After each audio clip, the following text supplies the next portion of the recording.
तो आज के वीडियो में हम लोग क्षेत्रमिति के प्रमुख सूत्र के बारे में जानेंगे। प्रमुख सूत्र कौन कौन से हैं इसे हम लोग याद करेंगे।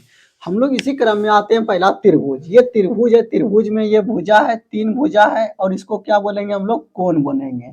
ये कोण है आपका और ये भी कोण है, यानी त्रिभुज में 3 कोण 3 भुजा।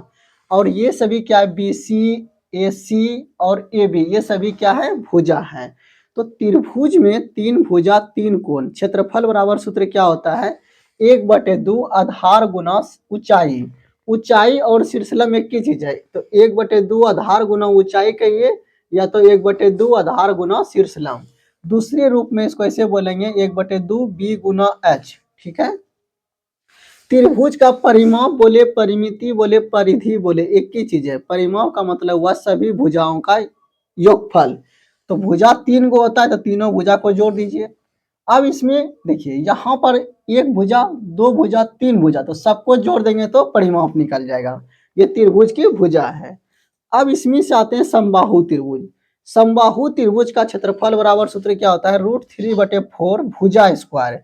इसी को हम लोग बोलेंगे √3/4 A स्क्वायर।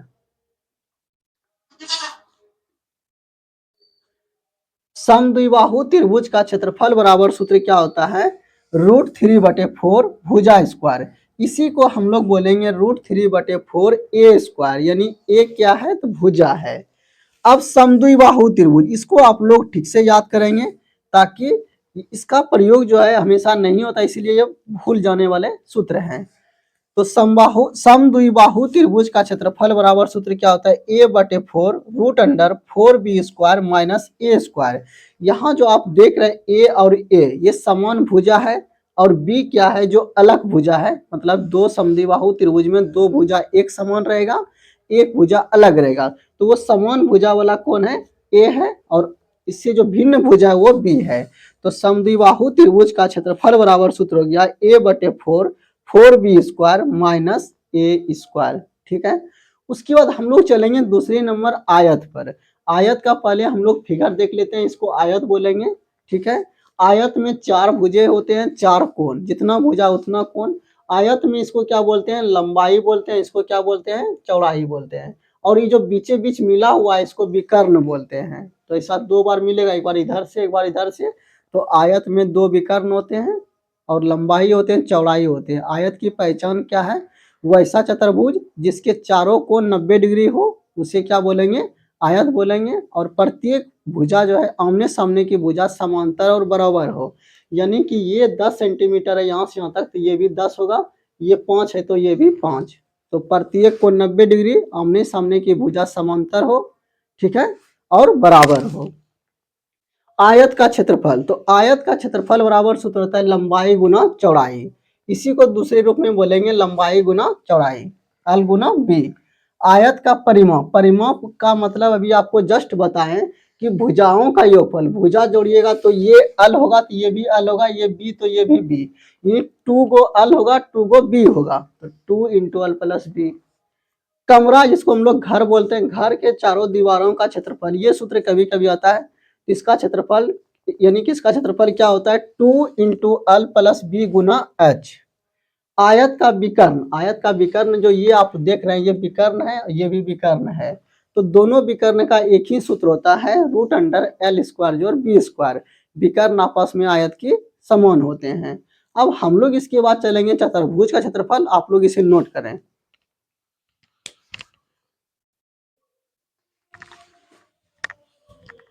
अब हम लोग तीसरे नंबर पर आएंगे चतुर्भुज। चतुर्भुज में पहले हम लोग समांतर देख लेंगे। समांतर चतुर्भुज किसके बोलेंगे, किसको बोलेंगे? वैसा चतुर्भुज जिसका आमने सामने का भुजा समांतर हो, है ना। आमने सामने का भुजा समांतर हो। देख रहे हैं समांतर क्या होता है? वैसी दो रेखा जिनके बीच की दूरी हमेशा बराबर हो, यानी समान अंतर हो। तो ये समांतर चतुर्भुज है। समांतर चतुर्भुज में ये ऊंचाई है और ये आधार है। तो समांतर चतुर्भुज का क्षेत्रफल बराबर सूत्र होता है आधार गुना ऊंचाई। इसी को बोलेंगे B गुना H। अब हम लोग आते हैं समलंब चतुर्भुज। समलंब चतुर्भुज का क्षेत्रफल बराबर सूत्र क्या होता है? 1/2, यानी कि आधारों का योगफल। आधार इसमें 2 गो है, एक ये यहाँ पर देखिए, एक आधार ये हो गया, एक आधार ये हो गया, है ना। और ऊंचाई आप देख रहे हैं ये वाला, ठीक है। तो एक आधार जो हुआ ये, इसको आधार बोलेंगे। तो 1/2 आधारों का योगफल गुना ऊंचाई।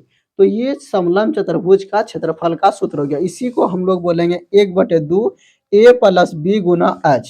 आप लोग कैसे याद रखेंगे? 1/2 आधारों का योगफल, आधारों का योगफल एक ये और एक ये, ठीक है। आधारों का योगफल गुना ऊंचाई। अब हम लोग आते हैं 55वें नंबर पर, वर्ग। वर्ग मतलब स्क्वायर। तो स्क्वायर कैसा होता है? आयत की तरह ही होता है, लेकिन इसमें सभी भुजा बराबर होते हैं, प्रत्येक कोण 90 डिग्री, और 4 भुजा इसमें होते हैं, चारों भुजा बराबर। आयत में भी 4 भुजा, लेकिन 2 भुजा बराबर, अन्य 2 भुजा बराबर। तो इसमें क्या होगा? चारों भुजा बराबर है। तो वर्ग का क्षेत्रफल बराबर सूत्र होता है भुजा स्क्वायर। भुजा क्या है? ये भुजा है, सब ए है, सब बराबर है भुजा। तो वर्ग का क्षेत्रफल बराबर सूत्र हो जाएगा भुजा स्क्वायर, यानी कि ए स्क्वायर। परिमाप मतलब चारों भुजा का योगफल। तो एक भुजा एक भुजा एक भुजा एक भुजा 4 बार जोड़ेंगे तो 4a हो जाएगा। तो वर्ग का परिमाप बराबर सूत्र हो गया 4 गुना भुजा या 4 × a। वर्ग का विकर्ण, विकर्ण किसको बोलेंगे? ये आपका विकर्ण है और ये भी विकर्ण है। तो वर्ग का विकर्ण बराबर सूत्र √2 × a। वर्ग का भुजा निकालना रहे, जब क्षेत्रफल दिया है तो √अंडर क्षेत्रफल हो जाएगा। तो हम लोग वर्ग भी देख लिए, त्रिभुज भी देख लिए, आयत भी देख लिए। अब हम लोग चलेंगे इसके बाद वृत्त, वृत्त के बाद गोला, गोला के बाद बेलन। आप लोग इसे नोट करें।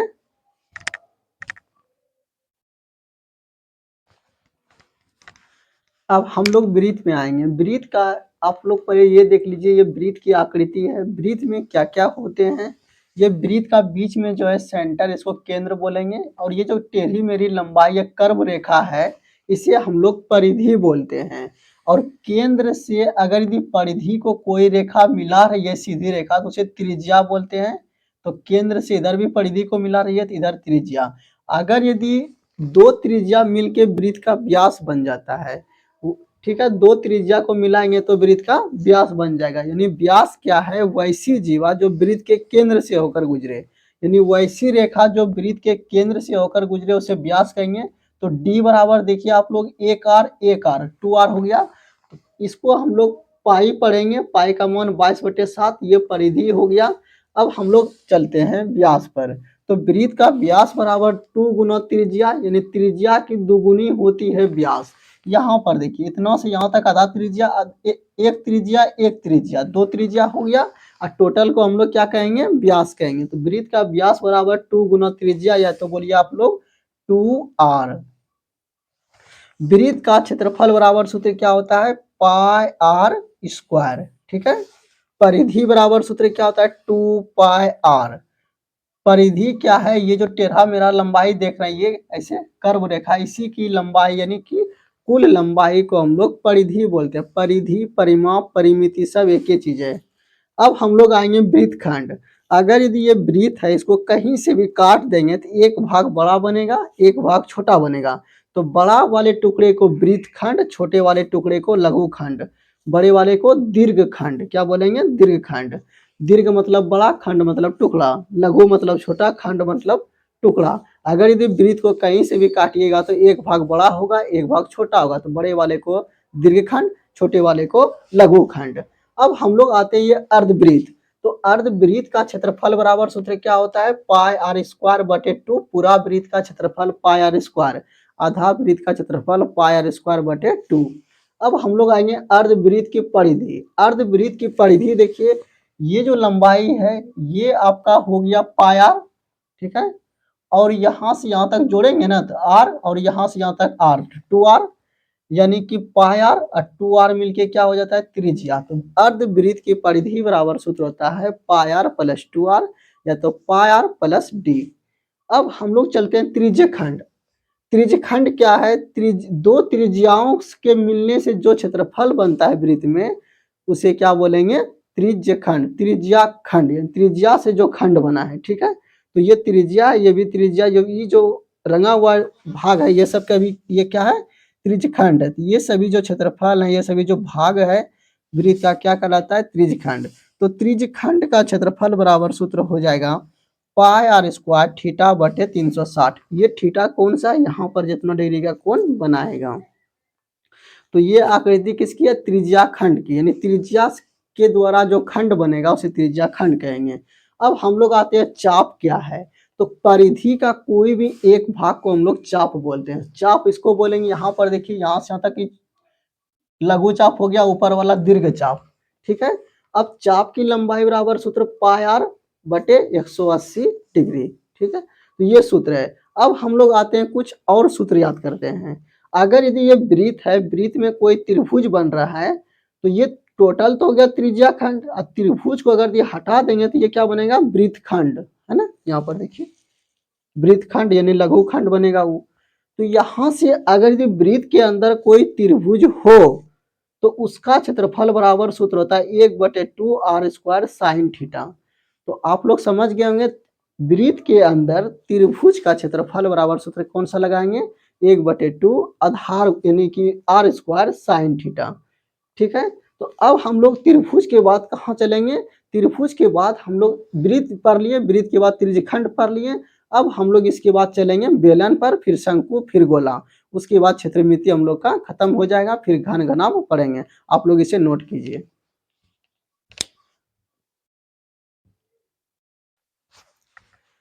अब हम लोग घन आएंगे। घन का पहले आकृति हम लोग देख लेंगे, इस तरह से होता है घनाभ।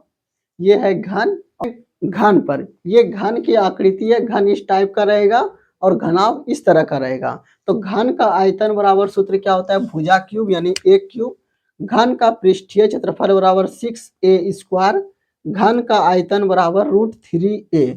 ठीक है, पृष्ठीय क्षेत्रफल क्या होता है पहले ये बता देते हैं। ये पृष्ठीय मतलब पृष्ठ मतलब ऊपर वाला का क्षेत्रफल, ये पृष्ठीय है। ठीक है, इस तरह से। अब यहाँ से देखिए घनाभ, तो घनाभ का आयतन बराबर सूत्र क्या होगा, लंबाई गुना चौड़ाई गुना ऊंचाई। घनाभ का संपूर्ण पृष्ठीय क्षेत्रफल 2 इंटू लंबाई गुना चौड़ाई प्लस चौड़ाई गुना ऊंचाई प्लस लंबाई गुना ऊंचाई। घनाभ का विकर्ण बराबर √L स्क्वायर जोड़ बी स्क्वायर जोड़ एच स्क्वायर। तो यहाँ से हम लोग घन घनाभ देखें। अब हम लोग डायरेक्ट चलेंगे किस पर, गोले पर चलेंगे और बेलन शंकु, ये तीनों चीज हम लोग पढ़ने वाले हैं। आप लोग इसे नोट करें।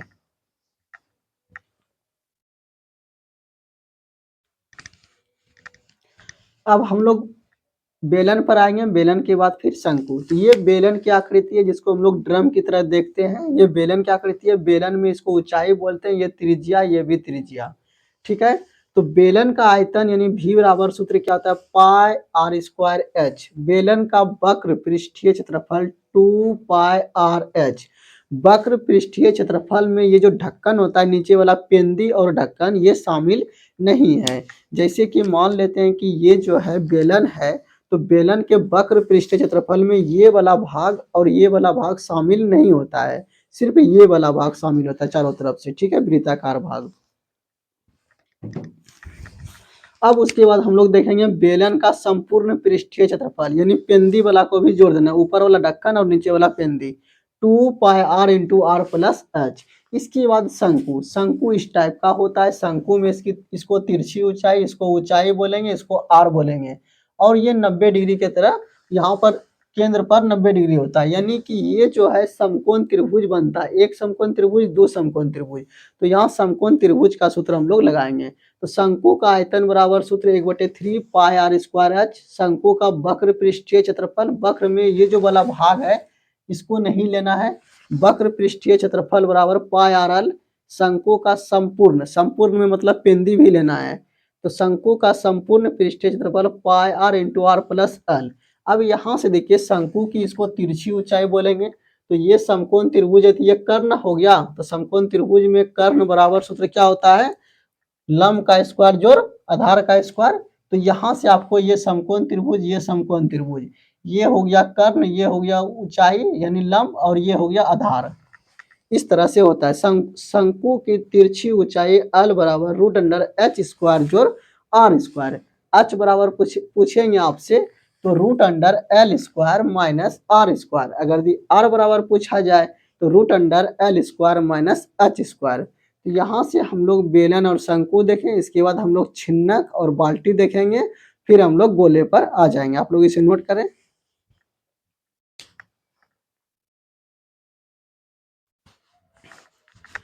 अब हम लोग छिन्नक यानी बाल्टी, बाल्टी और छिन्नक एक ही चीज है। यानी शंकु का कटा हुआ भाग। तो बाल्टी ये है, बाल्टी में ये छोटी त्रिज्या, ये बड़ी त्रिज्या, ये क्या है ऊंचाई। तो बाल्टी का आयतन बराबर सूत्र होता है 1/3 पाई एच बड़ी आर का स्क्वायर छोटी आर का स्क्वायर प्लस बड़ी आर इंटू छोटी आर। बाल्टी का संपूर्ण पृष्ठीय क्षेत्रफल, संपूर्ण बोलेंगे तो ये पेंदी और ये पेंदी ऊपर वाला दोनों को जोड़ देना है। तो बाल्टी का संपूर्ण पृष्ठीय क्षेत्रफल बराबर सूत्र होता है pi r into r plus l plus pi बड़ी आर स्क्वायर प्लस छोटी आर स्क्वायर। अब यहां से आप लोग देखेंगे बाल्टी का वक्र पृष्ठीय क्षेत्रफल बराबर सूत्र होता है पाई आर इंटू बड़ी आर प्लस छोटी आर। अब हम लोग गोले पर आएंगे। गोले में ये गोले की त्रिज्या है, तो गोले का आयतन बराबर सूत्र होता है 4/3 पाई आर क्यूब।